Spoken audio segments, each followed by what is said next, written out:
कोलकाता, एक शहर जो सिर्फ अपनी सड़कों और इमारतों से नहीं बल्कि अपनी राजनीति की आग से जाना जाता है।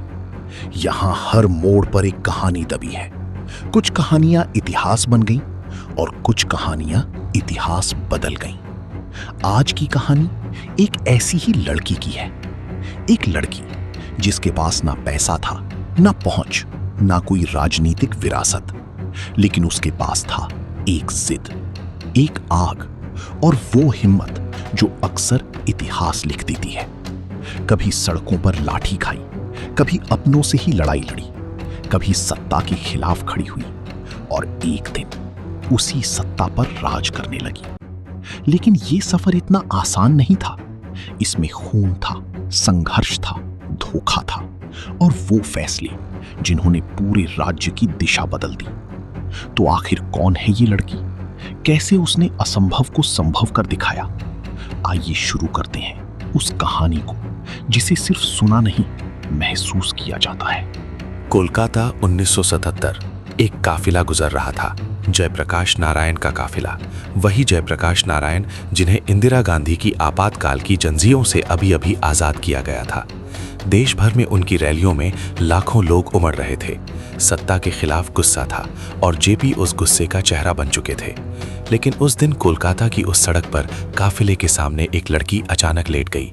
22 साल की, साड़ी पहने, आंखों में न डर न हिचकिचाहट, बस एक अजीब सी आग। उसका नाम था ममता बनर्जी। उस दिन किसी ने नहीं सोचा था कि ये लड़की एक दिन उस बंगाल पर राज करेगी जहां 3 दशकों तक कम्युनिस्टों का लाल झंडा लहराता रहा। किसी ने नहीं सोचा था कि यही लड़की वो इतिहास लिखेगी जिसे लिखना असंभव माना जाता था। ये कहानी है उस असंभव के संभव होने की।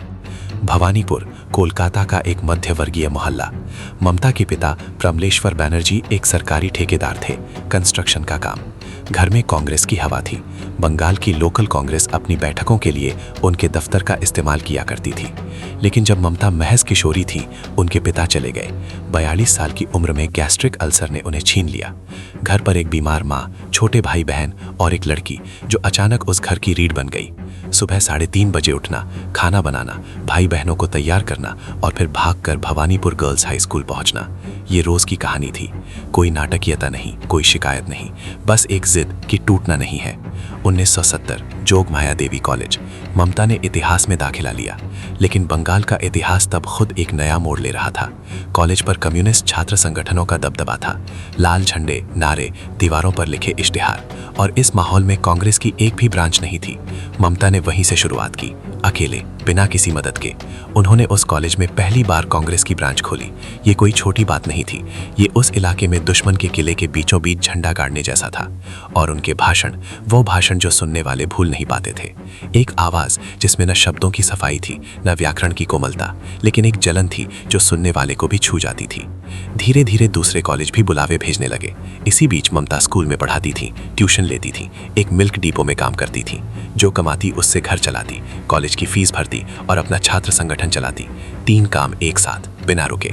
और फिर 1984 आया। लोकसभा चुनाव की घोषणा हो चुकी थी। बंगाल में एक सीट थी जाधवपुर, सीपीआईएम का अभेद्य किला, उनके बड़े नेता सोमनाथ चटर्जी का गढ़। कांग्रेस को एक उम्मीदवार चाहिए था, लेकिन कोई तैयार नहीं था। सोमनाथ चटर्जी के सामने खड़े होना मतलब हार तय, अपमान तय। तब सुब्रत मुखर्जी ने एक नाम आगे किया। प्रणब मुखर्जी को फोन किया और कहा, ये लड़की फाइटर है। राजीव गांधी भी एक नया चेहरा चाहते थे। और इस तरह 29 साल की ममता बनर्जी जादवपुर से चुनाव में उतरी। उन्होंने अपने पोस्टर खुद बनाए। रैलियों में सोमनाथ चटर्जी को मामा कहकर पुकारा। कहा, मामा तुम इतनी बार जीते हो, एक बार मुझे मौका दे दो।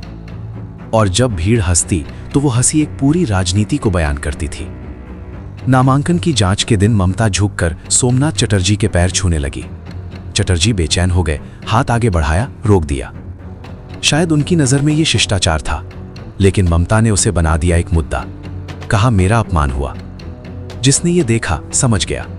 उम्र कम थी, लेकिन राजनीति की समझ गहरी। जब चुनाव नतीजे आए, पूरा बंगाल हैरान था। 29 साल की ममता ने सोमनाथ चटर्जी को 19,660 वोटों के अंतर से हरा दिया।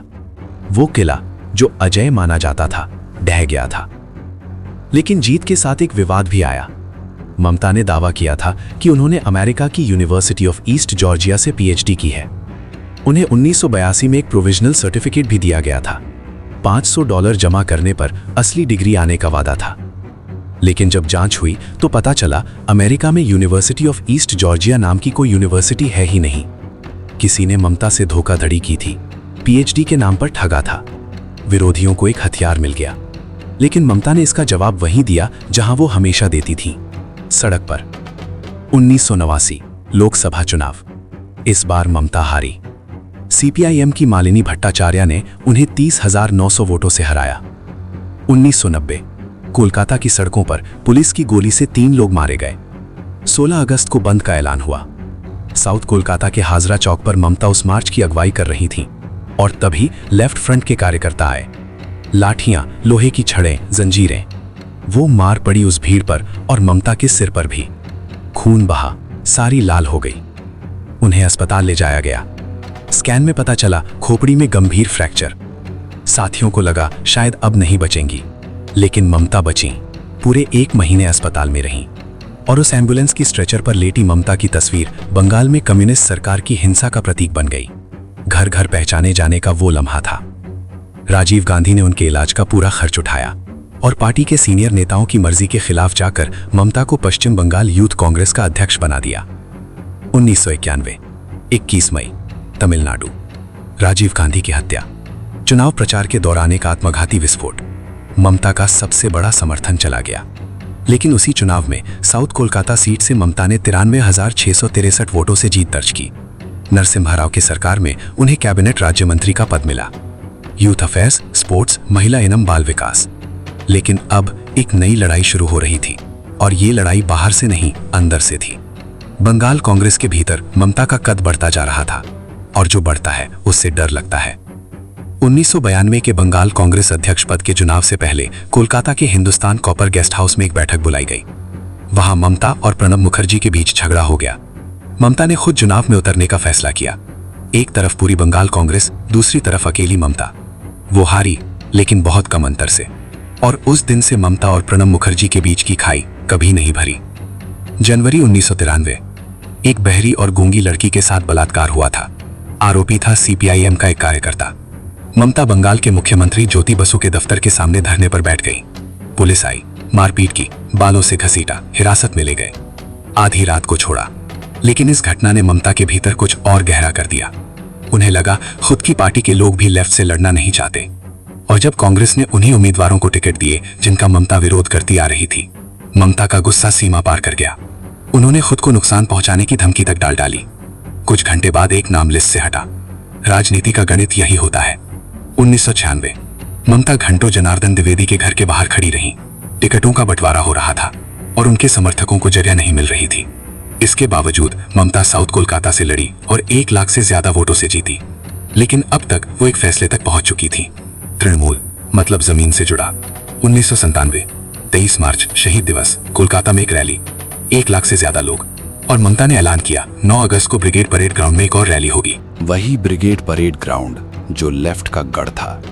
कांग्रेस ने कहा यह सोनिया गांधी का अपमान होगा। ममता ने उल्टे सोनिया गांधी को ही न्योता भेज दिया। 9 अगस्त को 3 लाख से ज्यादा लोग आए लेफ्ट के किले में। ममता ने वहीं से अपना पैरेलल प्लेटफॉर्म लॉन्च किया, तृणमूल कांग्रेस कमेटी। इसके बाद जो हुआ वो किसी पटकथा जैसा था। सीताराम केसरी ने ममता को मनाने की कोशिश की, कहा तुम मेरी बेटी हो। ममता ने कहा मेरे पास पहले से पिता है, दूसरे की जरूरत नहीं। एक समझौते का मसौदा तैयार हुआ। ममता को इलेक्शन कमेटी की अध्यक्ष बनाने का प्रस्ताव, 50% उम्मीदवार चुनने का अधिकार। केसरी ने माना, फिर पलट गए। ममता ने प्रेस कॉन्फ्रेंस बुलाई और उसी दौरान खबर आई उन्हें कांग्रेस से 6 साल के लिए निकाल दिया गया है। ममता ने प्रणब मुखर्जी को इसका जिम्मेदार बताया। 1 जनवरी 1998 तृणमूल कांग्रेस को अलग पार्टी का दर्जा मिला, चुनाव चिन्ह मिला, एक नया अध्याय शुरू हुआ। कहते हैं कि राजनीति की सड़क कभी सीधी नहीं होती। बीजेपी से गठबंधन, 7 सीटें, फिर समर्थन वापसी, फिर रेल मंत्री, भारतीय इतिहास की पहली महिला रेल मंत्री। और फिर 2004 में टीएमसी की सिर्फ 1 सीट खुद ममता की। 2006 विधानसभा चुनाव केवल 30 सीटें, 2001 की 60 सीटों से आधी। ये उनके करियर का सबसे अंधेरा वक्त था और तब सिंघूर आया। 2006 में रतन टाटा ने घोषणा की 1 लाख रुपए में दुनिया की सबसे सस्ती कार नैनो। पश्चिम बंगाल के मुख्यमंत्री बुद्धदेव भट्टाचार्य ने टाटा को 1000 एकड़ जमीन देने का वादा किया। जगह चुनी गई सिंघूर। लेकिन जब किसानों से जमीन छीनी जाने लगी, हजारों किसान सड़कों पर आ गए। ममता ने उनका हाथ थाम लिया, भूख हड़ताल की। अरुंधति रॉय, मेघा पाटेकर, महाश्वेता देवी सब साथ आए। लेफ्ट सरकार ने दमन किया, लोग मारे गए। और फिर 18 दिसंबर 2006 की सुबह 7:30 बजे ममता धरने पर बैठी थी। तभी खबर आई 16 साल की तापसी मलिक, जो कल तक धरने पर थी, कि सुबह 5 बजे बलात्कार के बाद हत्या कर दी गई। और आरोप CPIM पर। लेफ्ट सरकार ने कहा पिता नहीं किया। पूरा बंगाल कांप उठा। और फिर 14 मार्च 2007 नंदीग्राम। मुख्यमंत्री बुद्धदेव भट्टाचार्य के आदेश पर 2500 पुलिसकर्मी गांव में घुसे। किसान विरोध कर रहे थे। पेट्रोकेमिकल कॉम्प्लेक्स के लिए उनकी जमीन छीनी जा रही थी। गोलियां चली, 14 लोग मारे गए। ममता ने वो मुद्दे उठाए जो कभी लेफ्ट की ताकत थे। किसान, मजदूर, गरीब। लेफ्ट की जमीन लेफ्ट के नीचे से खिसक रही थी। 2006 और 2007 में CPIM के कार्यकर्ताओं ने ममता की कार पर बम फेंके, गोलियां चलाईं। ममता नंदीग्राम से नहीं रुकी। अक्टूबर 2008 रतन टाटा ने ऐलान किया सिंघूर से नैनो प्लांट हटाया जा रहा है, और इसके लिए उन्होंने नाम लिया ममता बनर्जी का। लेकिन बंगाल के किसान जानते थे किसने उनके लिए लड़ाई लड़ी। 2011 बंगाल विधानसभा चुनाव। लेफ्ट फ्रंट, जो 34 साल से बंगाल पर काबिज था, 300 में से 227 सीटें ममता के गठबंधन की, अकेले TMC की 184। वो दिन आया जो असंभव लगता था। ममता बनर्जी पश्चिम बंगाल की पहली महिला मुख्यमंत्री। उस 22 साल की लड़की ने, जो एक काफिले के सामने सड़क पर लेट गई थी, वो सफर तय किया जो इतिहास की किताबों में दर्ज होता है। बिना पैसे के, बिना गॉडफादर के, बिना विरासत के। सिर्फ एक हथियार था उसके पास, वो आग जो बुझी नहीं, कभी नहीं। ये पहला पार्ट था। मुख्यमंत्री बनने के बाद की कहानी। उसमें और भी गहरे रहस्य हैं, और भी तीखे मोड़ हैं। तो दोस्तों, ये था उस सफर का पहला अध्याय। एक ऐसी लड़की का जिसने सड़कों से उठकर सत्ता तक का रास्ता बनाया। लेकिन असली कहानी अभी शुरू हुई है। मुख्यमंत्री बनने के बाद क्या बदला, कौन बने दुश्मन, और कौन से ऐसे फैसले हुए जिन्होंने इस कहानी को और भी विवादों और रहस्यों से भर दिया। ये सब जानेंगे अगले पार्ट में। अगर आपको ये वीडियो पसंद आया हो तो इसे लाइक जरूर करें, अपने दोस्तों के साथ शेयर करें, और ऐसी ही गहरी, सच्ची और झकझोर देने वाली कहानियों के लिए चैनल को सब्सक्राइब करके बेल आइकन जरूर दबाएं, क्योंकि अगली कहानी और भी ज्यादा चौंकाने वाली होने वाली है।